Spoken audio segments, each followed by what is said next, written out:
안녕하십니까. 저는 30대 후반의 남자입니다.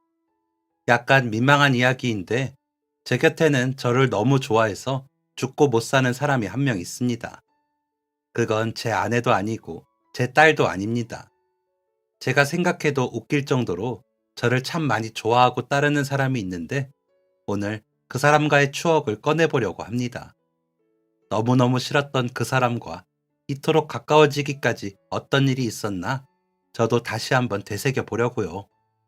저는 초등학생 때부터 아버지하고만 살았습니다. 저를 낳아주신 제 친어머니는 가정에 소홀한 사람이었습니다. 소홀보다는 무책임에 가깝겠네요. 제가 10살에 두 분이 헤어지셨으니 웬만한 것들은 다 기억이 납니다.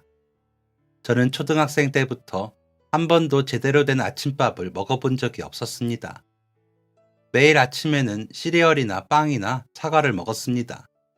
그것도 어머니가 해준 것이 아닌 제가 직접 차려 먹는 것들이었습니다.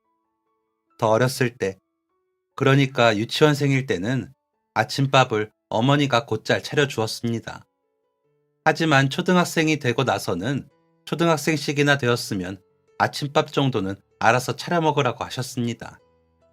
그래서 하는 수 없이 시리얼에 우유를 부어서 먹거나 사과를 씻어서 베어 먹었습니다. 제가 아침을 먹을 때 어머니는 나갈 준비를 하고 있었고요. 어머니가 변한 것은 아마 직장 때문이라고 추측을 해봅니다. 제가 초등학교에 들어가면서 어머니는 회사에 다니기 시작하였고, 그러면서 생활 패턴이 바뀌고 새로운 사람들을 만나고 일에 재미를 붙이며 가정에게 그리고 저에게는 소홀해졌습니다. 이런 것 때문에 어머니와 아버지는 급격하게 많이 싸우셨습니다. 아버지는 어머니에게 애 밥은 잘 차려줘야 하는 거 아니냐, 정직원도 아니고 파트타임으로 일하는데 왜 맨날 늦게 들어오냐, 주말에는 가족끼리 시간 좀 보내야 하는 거 아니냐 하셨습니다. 그럼 어머니는 요즘 시리얼이 잘 나온다, 과일도 몸에 좋다, 나도 사회생활 하는 사람이다, 좀 늦을 수도 있는 거 아니냐, 평일에 일하느라 힘든데 주말엔 좀 쉴 수도 있지 않냐 했고요. 어린 제 눈에도 어머니의 말들이 모두 핑계라는 것은 알 수 있었습니다. 회사라고 해도 하루에 6시간만 일하는 파트타임 알바 같은 일을 했던 어머니는 아침 10시에 출근을 하고서는 밤 늦게 들어오는 날이 많았습니다. 퇴근 후 그 시간 동안 어머니가 뭘 했는지는 모르겠습니다. 일을 했는지, 친구를 만났는지, 누굴 만났는지, 뭘 했는지, 초등학생인 저에게 그건 아무것도 중요하지 않았습니다. 누굴 만나서 뭘 하든지 그냥 빨리 와서 저랑 집에서 같이 좀 있어 주었으면 하는 마음이 컸습니다. 하지만 이미 바깥 생활에 재미를 붙일 대로 붙인 어머니가 제 마음을 알아주었을 리는 없었습니다. 그렇게 밖으로 나가던 어머니는 결국 집에 들어오지 않았고, 그렇게 저는 아버지와 둘이 살게 되었습니다. 아버지와 둘이 산다는 것은 어머니가 있을 때보다 훨씬 좋았습니다. 마음이 편했습니다. 두 분이 싸우는 걸 보지 않아도 되고, 아버지가 집에 오지 않는 어머니 때문에 걱정하지도 않으니 저도 덩달아 한결 마음이 편했습니다. 그리고 무엇보다도 아버지가 제게 신경을 많이 써주셨습니다.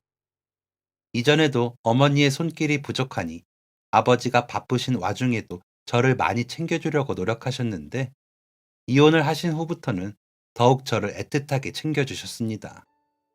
어머니 같은 건 필요 없다고, 아버지와 둘이 사는 삶이 만족스럽고 가장 행복하다고 생각했습니다.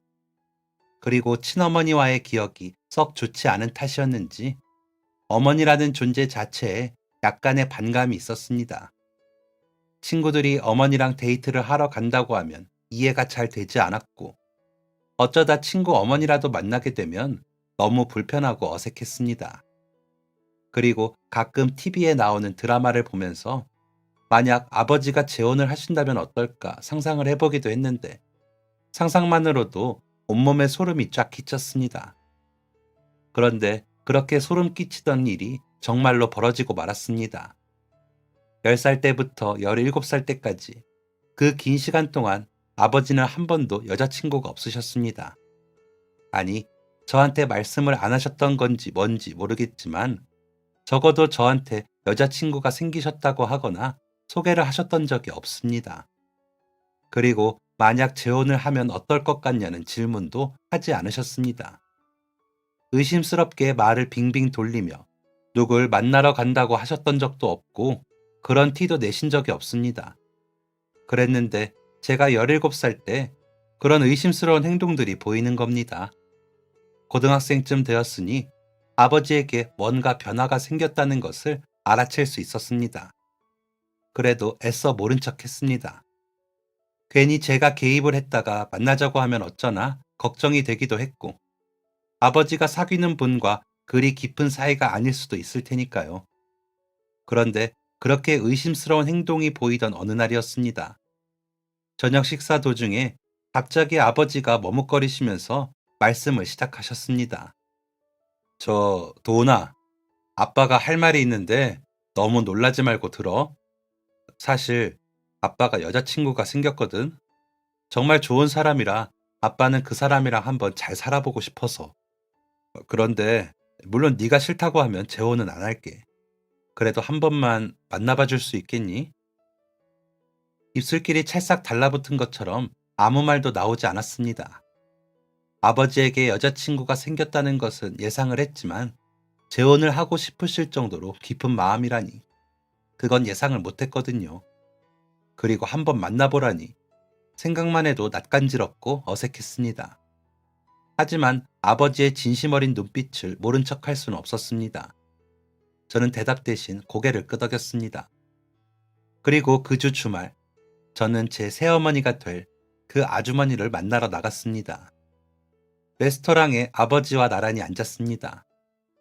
아버지는 깔끔한 자켓을 꺼내 입으셨고 표정에서 긴장과 들뜬 마음이 동시에 보였습니다. 문득 아버지에게도 이런 모습이 있구나. 아버지도 이런 곳에 다니시는구나. 라는 생각이 들었습니다. 긴장되는 마음에 손만 만지작거리고 있는데 아버지가 가게 문 쪽을 보더니 자리에서 벌떡 일어나셨습니다. 저도 아버지의 시선을 따라갔습니다.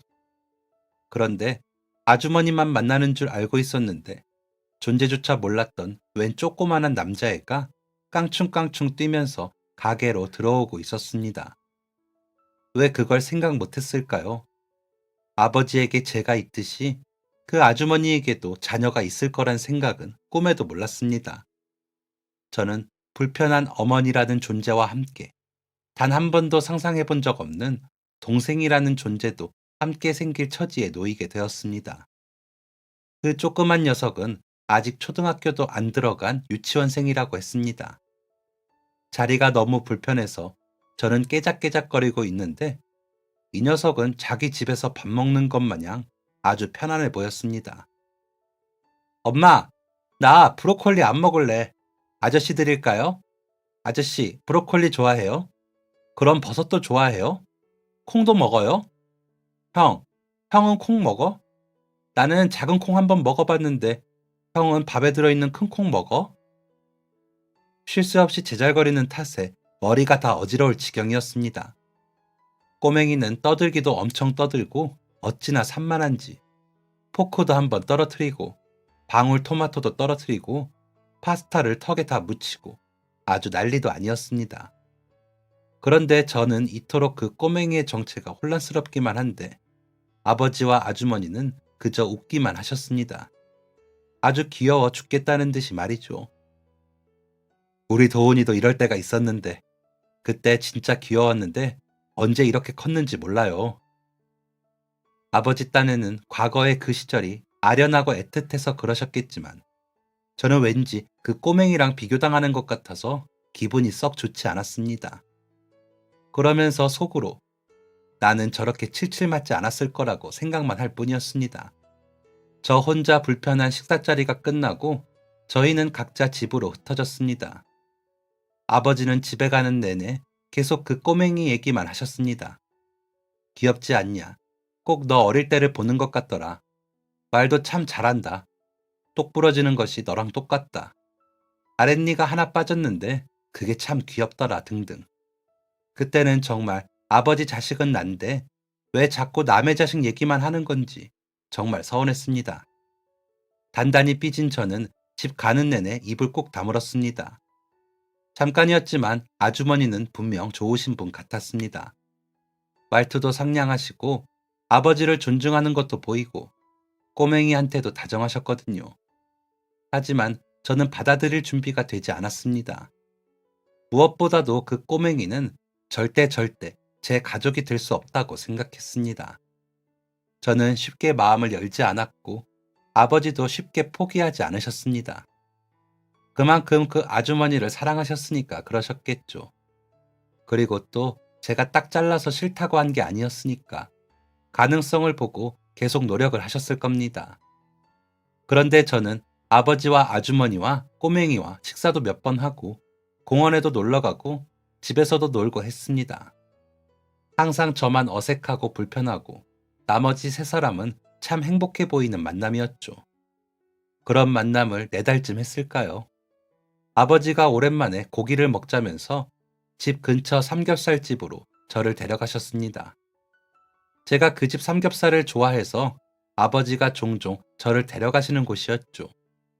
아버지가 삼겹살을 먹으니 소주를 한 잔 드셔야겠다며 소주를 하나 시키셨습니다. 아버지가 술을 잘 못하셔요. 많이 드셔야 소주 반병 정도. 아버지가 소주 3잔을 드셨을 때 갑자기 제게 쌈을 싸주셨습니다. 아버지가 취했구나 생각했죠. 아버지는 엄청 큰 쌈을 제 입에 우겨 넣으시고는 말씀하셨습니다. 도훈아, 싫으면 싫다고 해라. 예? 아빠 취하셨어요? 아니, 아빠가 취하긴 뭘 취해. 도훈아, 아줌마랑 지민이 만나는 거 싫으면 아빠가 이제 그만할 테니까 말해. 아빠 눈치 보지 말고 괜찮으니까 솔직하게 말해라. 네가 싫다고 하면 아빠 이제 아줌마 그만 만날게. 아빠가 아무리 아줌마를 좋아해도 아빠 인생의 첫 번째는 언제나 너야. 알겠지? 아버지가 이토록 마음을 쓰고 계신다니 죄송하면서도 내심 좋았습니다. 제 마음을 이렇게 신경 쓰고 계신 줄은 몰랐거든요. 아버지가 아주머니랑 꼬맹이랑 있을 때 너무 행복해 보이셔서 저는 안중에도 없으신 줄 알았습니다. 사실 아버지의 재혼을 반대할 이유가 딱히 없었습니다. 몇 번 만나보니 아주머니는 참 좋으신 분 같았고 두 분이 정말 많이 사랑하신다는 게 느껴졌거든요. 이번엔 제가 아버지에게 주먹만한 쌈을 싸드렸습니다. 아버지, 분명히 말씀드릴게요. 저 안 싫어요. 아버지 재혼하세요. 아버지께서는 뜻밖이라는 듯 처음에는 놀란 표정을 지으시다가 이내 방글방글 한바구음을 지으셨습니다. 그러고는 원래 주량보다 훨씬 더 많은 소주 1병 반을 드시고 제게 기대어서 집에 들어가셨습니다. 집에 가는 내내 아버지는 고맙다는 말만 계속하셨고 저는 뭐가 고맙냐는 말만 계속했습니다. 그리고 한 달 뒤, 두 분은 별다른 결혼식은 없이 한 달 뒤에 살림을 합치게 되셨습니다. 저랑 아버지랑 살던 아파트에 조금 더 넓은 평수로 이사를 하게 되었습니다. 다른 동네에 살던 아주머니가 이쪽에 직장을 구하시고 꼬맹이도 입학 예정이던 초등학교도 옮기게 되었죠. 형, 나 형이 다녔던 초등학교에 다닌대. 너무 신기하지? 너무 신난다. 학교 정말 기대돼. 그 또래 아이들답게 발랄하고 명랑했지만 유난히도 애정 표현을 잘하고 적극적인 그 꼬맹이에게 적응하기란 영 쉽지 않았습니다. 제 성격은 그 꼬맹이와 정반대로 아주 무뚝뚝하고 표현도 잘 못하거든요. 꼬맹이는 친아빠에 대한 기억이 전혀 없다고 했습니다. 꼬맹이가 태어난 지 1년도 안 되었을 때, 그러니까 돌잔치도 하기 전에 아주머니가 이혼하셨다고 하더라고요. 임신을 하셨을 때부터 이런저런 갈등이 많았는데 출산 후 꼬맹이 친아빠의 문제가 더욱 심각해졌고 결국 이혼을 결심하셨다고 하셨습니다. 타지에서 오셔서 연고 없이 남편분만 믿었다고 하셨는데 배신감이 상당했나 보더라고요. 재산 분할 같은 것도 없이 꼬맹이랑 몸만 나오셨답니다. 그때부터 힘들게 사시면서 꼬맹이도 키우고 자격증도 따시고 하셨더라고요. 그런 힘든 상황에도 불구하고 꼬맹이는 너무나도 잘 자란 것 같았습니다. 아주머니와의 애착 형성도 잘 되어 있고요. 애교도 정말 많았습니다. 그래서인지 아버지와 둘이 있을 때는 주로 아버지만 말씀을 하시고 웃을 일도 딱히 없고 저는 공부하느라 방에만 틀어박혀 있으니 집안이 참 조용했습니다. 필요한 대화만 하는 그런 분위기였죠. 그런데 아주머니와 꼬맹이와 같이 살게 된 이후부터는 집안의 웃음소리가 끊이질 않았습니다. 그 분위기를 만드는 건 주로 꼬맹이였고요.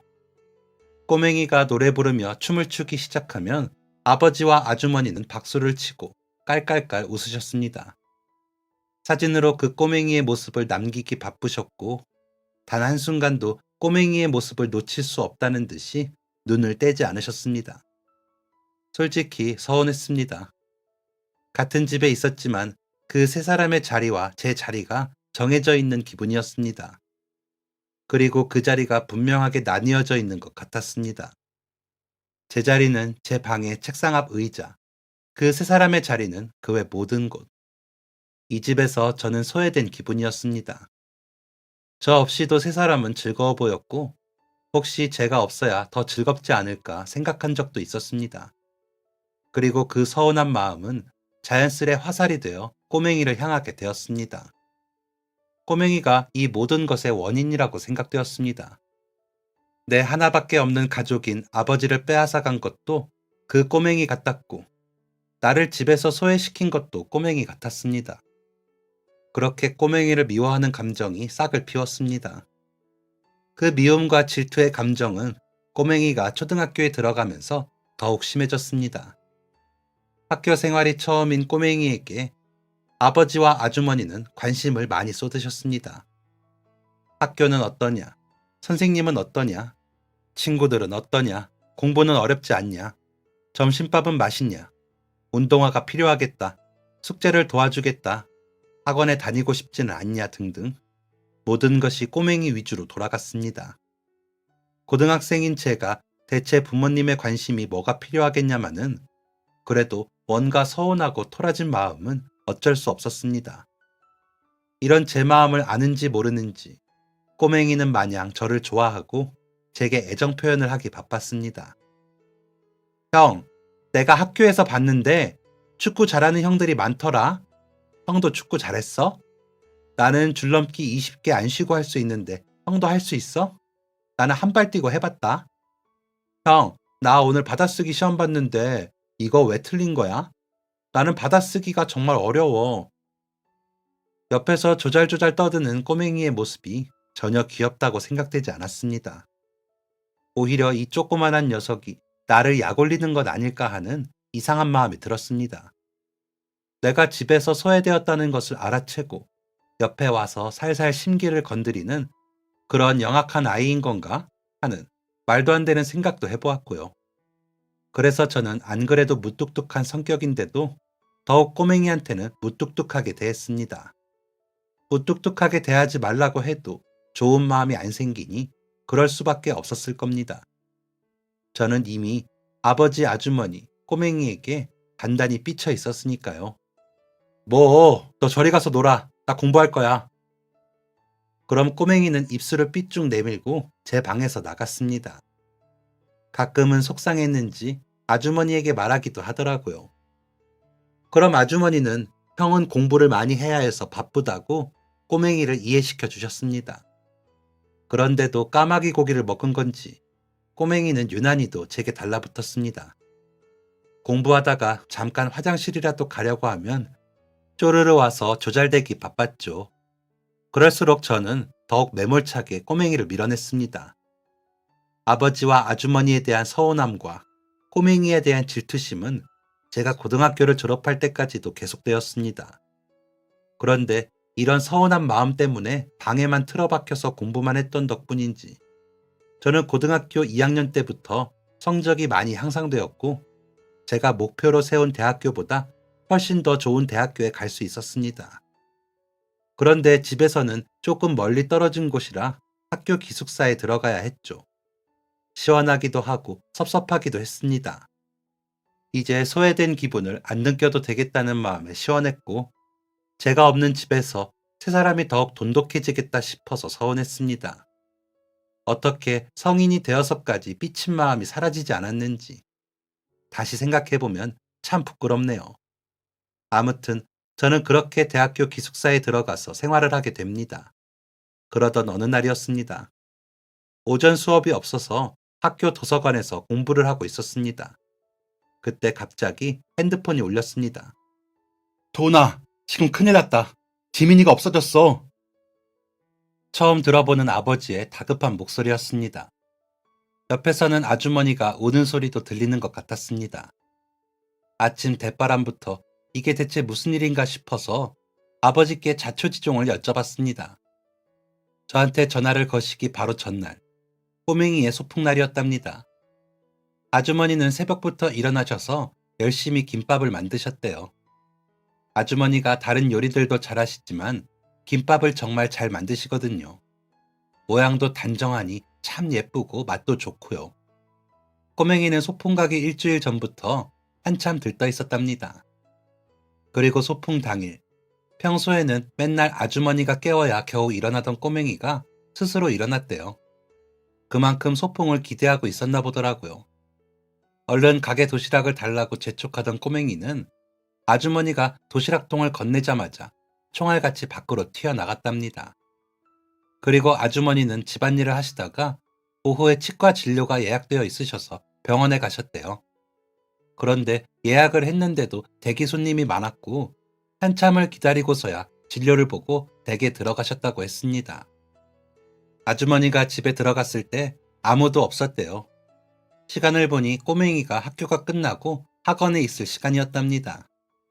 아니나 다를까 현관에서부터 널브러져 있는 꼬맹이의 가방이 보였대요. 학원에 갔구나 생각을 하면서 집에 들어갔는데 아주머니가 분명 정리해두었던 김밥 재료가 다시 식탁 위로 올라와서 난장판이 되어 있었답니다. 설마 도둑이 든 건 아닐까? 아주 잠시 생각했지만 어떤 정신 나간 도둑이 김밥을 만들고 갔나 싶으셨대요. 꼬맹이가 김밥이 또 먹고 싶어서 만들어 먹고 학원에 갔나 보다 하고 어질러진 식탁을 정리하고 있는데 집 전화기가 울렸다고 했습니다. 전화가 걸려온 곳은 바로 꼬맹이의 학원이었대요. 안녕하세요, 지민이 어머니. 오늘 지민이가 학원에 안 나와서 무슨 일이 있나 해서 연락드렸어요. 아주머니는 선생님의 말을 듣자마자 온몸에 소름이 쫙 끼치셨다고 했습니다. 얼른 전화를 끊고 꼬맹이의 학교 담임 선생님에게 전화를 걸었답니다. 담임 선생님께서는 소풍 다녀와서 꼬맹이가 친구들과 함께 집에 가는 것을 봤다고 하셨답니다. 아주머니는 평소 꼬맹이와 친하게 지내던 친구들의 집에 모두 전화를 걸어보았답니다. 하나같이 다 꼬맹이가 집에 갔다고 하더라고요. 그건 분명한 것 같았습니다. 널브러진 가방과 어질러진 주방이 그 증거였으니까요. 아주머니는 곧장 아버지에게 전화를 하고 학교, 학원 근처, 놀이터, 골목길 등을 미친 듯이 뛰어다니셨다고 했습니다. 곧장 경찰에도 알리고요. 경찰관들은 대수롭지 않게 여겼답니다. 10살짜리 남자애가 학원 땡땡이 치고 좀 놀 수 있는 거 아니냐면서요. 그런데 그 꼬맹이가 단 한 번도 그런 적이 없거든요. 그건 꼬맹이를 좋아하지 않는 저도 알 수 있는 것이었습니다. 그렇게 대수롭지 않게 생각하고 경찰들도 밤 10시가 넘어가고 11시가 넘어가고 자정을 넘기니 그제야 심각성을 깨닫고 찾아 나섰다더라고요. 하지만 꼬맹이는 그 어디에서도 보이지 않았고 아버지가 답답한 마음에 저한테까지 연락을 하신 거였습니다. 타지에 있는 저한테 전화를 한들 꼬맹이를 찾을 수 있는 것도 아니었는데 말이죠. 평소 꼬맹이라면 눈 감고 귀 닫고 안 보고 안 들으려고 노력했던 저였지만 꼬맹이가 사라졌다니 이건 얘기가 달랐습니다. 아무리 못된 인간이라도 자기 의붓동생이 사라졌는데 신경이 쓰이는 게 당연했죠. 전화를 끊고 바로 수업이 있어서 일단 수업에 들어갔습니다. 수업 내내 집중이 하나도 안 되었습니다. 교수님의 말은 귓등으로도 들어오지 않고 저는 한참을 고민한 끝에 집에 가봐야겠다고 결심을 내렸습니다. 얼른 빠져나가려고 가방을 챙기던 그때였습니다. 강의실 앞문이 열렸고 학과장 교수님께서 들어오시더니 교수님과 무슨 얘기를 나누셨습니다. 그리고는 학과장 교수님께서 강의실을 두리번거리며 말하셨습니다. 박도원 학생, 어디에 있지? 갑자기 무슨 일인가 싶어서 엉덩이를 들고 벌떡 일어났습니다. 저기에 있네.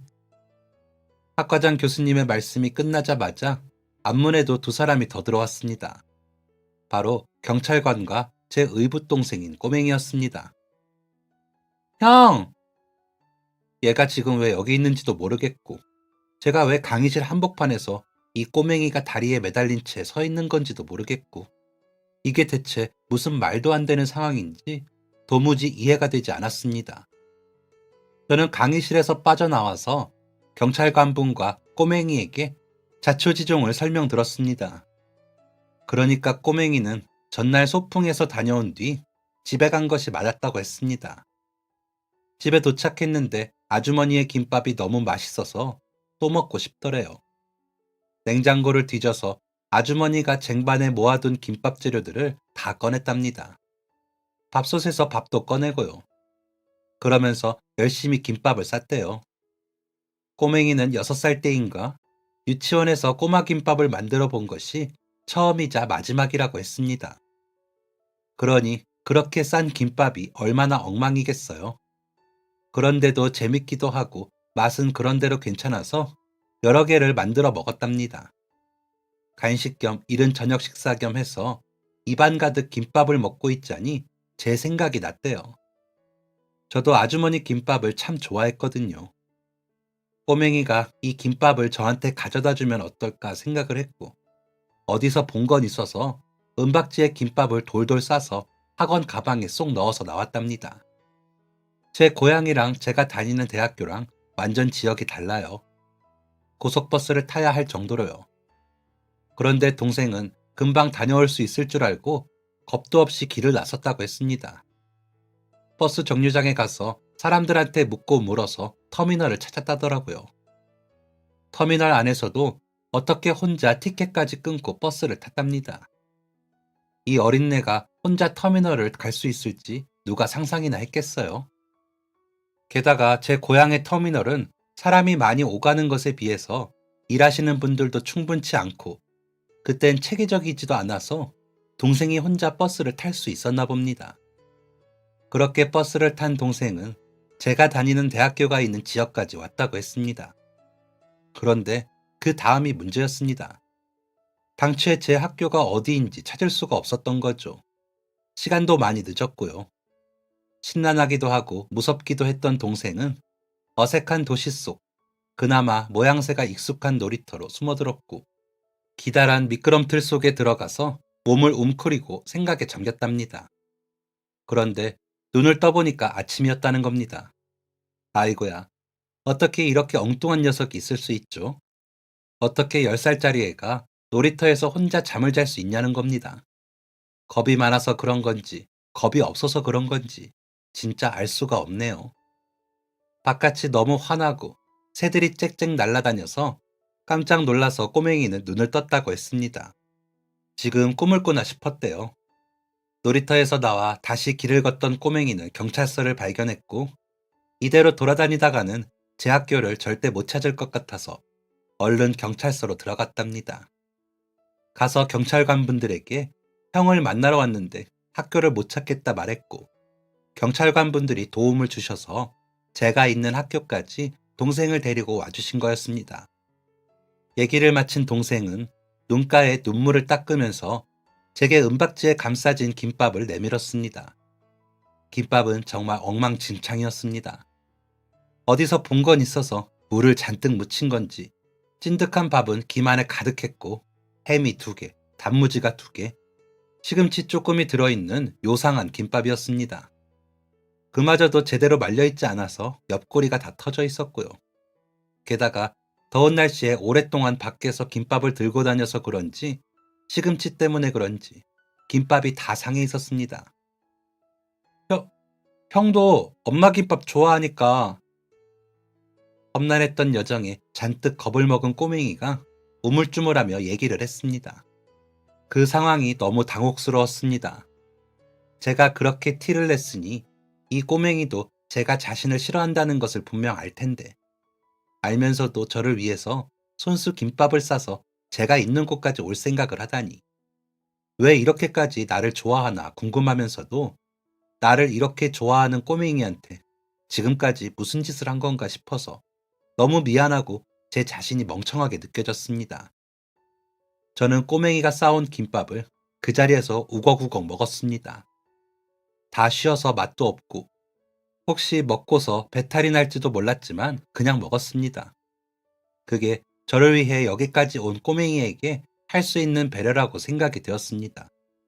그리고 이런 제 마음이 통했는지 꼬맹이는 김밥을 다 먹어버리는 저를 보면서 눈을 반짝였습니다. 김밥을 다 먹은 다음에는 형, 최고야! 라는 칭찬도 아끼지 않았습니다.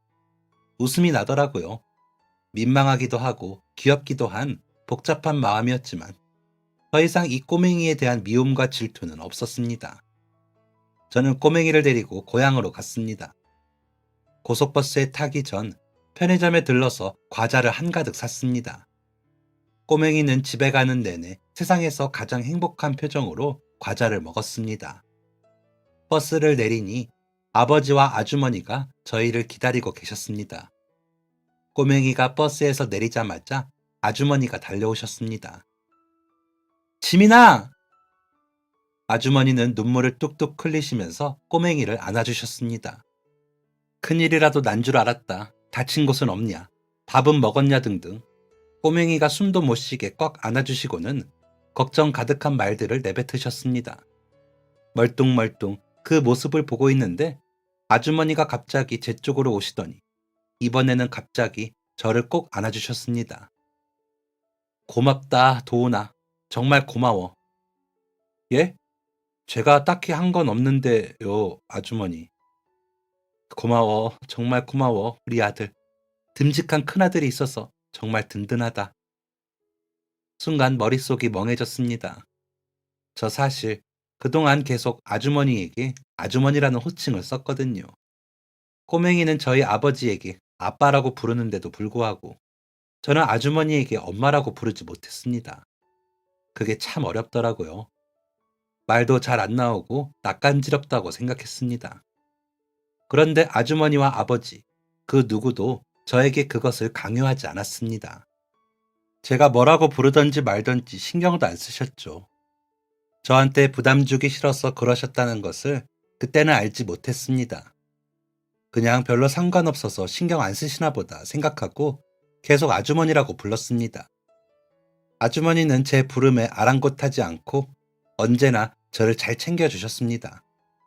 밥 먹을 때에도 제가 형이라는 이유로 항상 꼬맹이보다 먼저 챙겨주셨습니다. 제가 공부하는 중에 꼬맹이가 와서 말을 걸거나 하면 아주머니께서 형 공부 중이니까 방해하지 말라고 주의를 주기도 하셨습니다. 하지만 아주머니가 제게 대놓고 우리 아들이라는 표현을 쓰신 적은 그때가 처음이었습니다. 아주머니 마음에 심경의 변화가 와서 저를 이제 진짜 아들로 받아들이게 되신 건지, 아니면 그동안 제가 부담스러워 할까봐 그런 표현을 삼갔던 건지 그것까지는 알 수 없었습니다. 하지만 아주머니께서 한치의 거짓 없이 진심을 다해서 저를 그렇게 부르셨다는 것은 알 수 있었습니다. 저를 꽉 안아주시는 아주머니를 저도 따라 안아드렸습니다. 든든하다고 해주셔서 고마워요, 엄마. 그날부터 저는 마음을 달리 먹기로 결정했습니다. 꼬맹이에 대한 마음도, 아주머니, 아니 새어머니에 대한 마음도요. 어쩌면 저는 아버지에게 재혼을 하시라고 말한 그날 진정으로 마음의 준비가 안 되었는지도 모릅니다. 그러니까 그렇게 속 좁게 행동을 하고 10살이나 어린 아이를 질투했던 거겠죠. 하지만 이 사건을 계기로 저는 저보다 10살 어린 이 동생과 새어머니를 완전히 받아들이기로 했습니다. 제 삶의 일부분인 가족으로서 드디어 인정하고 완전히 마음을 열기로 했습니다. 마음을 그렇게 먹고 나니 그 다음은 아주 쉬웠습니다. 새어머니와 동생이 둘 다 이런 날만 기다렸다는 듯이 제게 살갑게 대하고 더욱 적극적으로 제게 다가와 주었습니다. 어머니와 친해지는 데에는 동생이 참 많이 도와주었습니다. 몇 년이나 같이 살아놓고서 뒤늦게 친해지려니까 어떻게 해야 할지 영 감이 안 잡히더라고요. 그래서 동생이 나서서 같이 외식하자고도 하고 영화관에 가서 영화도 보자고 하면서 어머니와 제가 가까워질 수 있게 도와주었습니다. 저뿐만 아니라 어머니도 저를 위해서 많이 노력을 해주셨습니다. 제가 학교에 다니느라 고향에는 주말에만 갔는데 갈 때마다 어머니는 진수성찬을 차려 놓으셨습니다. 제가 좋아하는 고기를 푸짐하게 준비해 주시고는 제가 배불리 먹는 모습을 가장 좋아하셨습니다. 귀여운 제 동생은 제가 갈 때마다 저와 할 새로운 게임을 준비해 놓았습니다. 동생이 레고 조립하는 것도 좋아하고 보드게임, 카드게임 같은 게임들도 좋아해서 주말마다 동생과 함께 하루 종일 시간을 보냈습니다. 사춘기가 스물스물 찾아온 또래들과 다르게 동생은 너무나도 착하고 밝게 자라주었습니다. 물론 제가 군대에 가면서 잘 못 만나는 사이에 사춘기가 온 건지 부모님에게 조금 틱틱거리긴 했다고 들었습니다만 그런 행동도 얼마 지나지 않아 다시 착하고 밝은 동생의 모습으로 돌아왔다고 했습니다. 제가 마음을 열고 난 다음부터 안 그래도 저를 좋아했던 동생의 애정 표현은 더욱 격해졌습니다. 어느 정도였냐면 동생이 고등학생이 되기 전에 제가 있는 서울에 있는 고등학교에 보내달라고 부모님을 그렇게 졸라댔습니다. 나 서울에서 형이랑 같이 살면서 고등학교 다니게 해주세요. 네? 제발요. 마냥 애기 같은 동생이 공부를 꽤나 잘했거든요. 서울에 있는 고등학교들을 보내볼 법도 했었죠. 똑똑한 동생이 그냥은 부모님이 안 보내주실 걸 아니까 혼자 고등학교 조사를 다 했더라고요.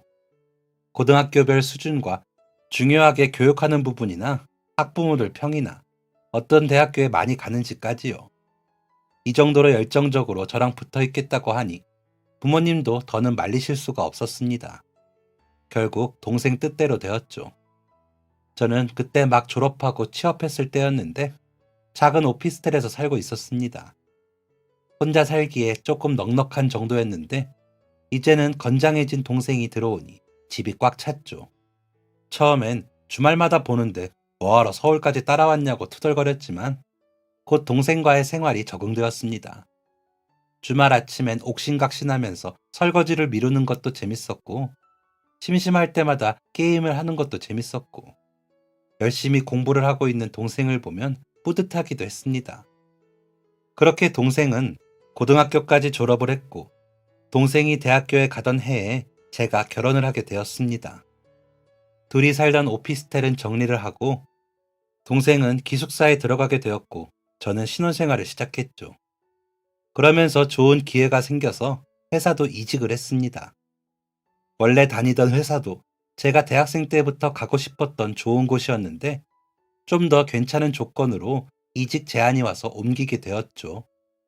좋은 일이 연달아 오는 건지 곧 저희 부부에게 사랑스러운 천사가 하나도 아닌 둘이나 찾아왔고 졸지에 저는 아이 둘 아빠, 제 동생은 조카 둘을 둔 삼촌이 되었습니다. 동생이 저 결혼한다고 했을 때 엄청 놀랐었거든요. 대체 어떤 분이냐? 그럼 형하고 계속 못 사는 거냐 하면서요.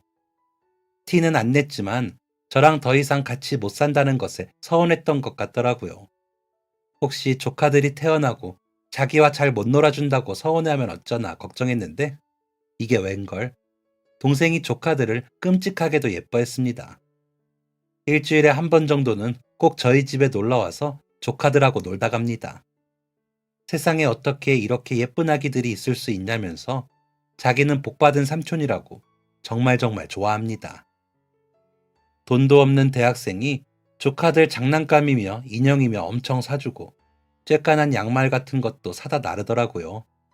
진짜 못 말리는 삼촌이 따로 없습니다. 그런데 얼마 전 진짜 못 말리는 사건이 있었습니다. 제가 이직한 이 회사에 벌써 몇 년을 다니고 있습니다. 그런데 얼마 전에 상반기 면접이 있었어요.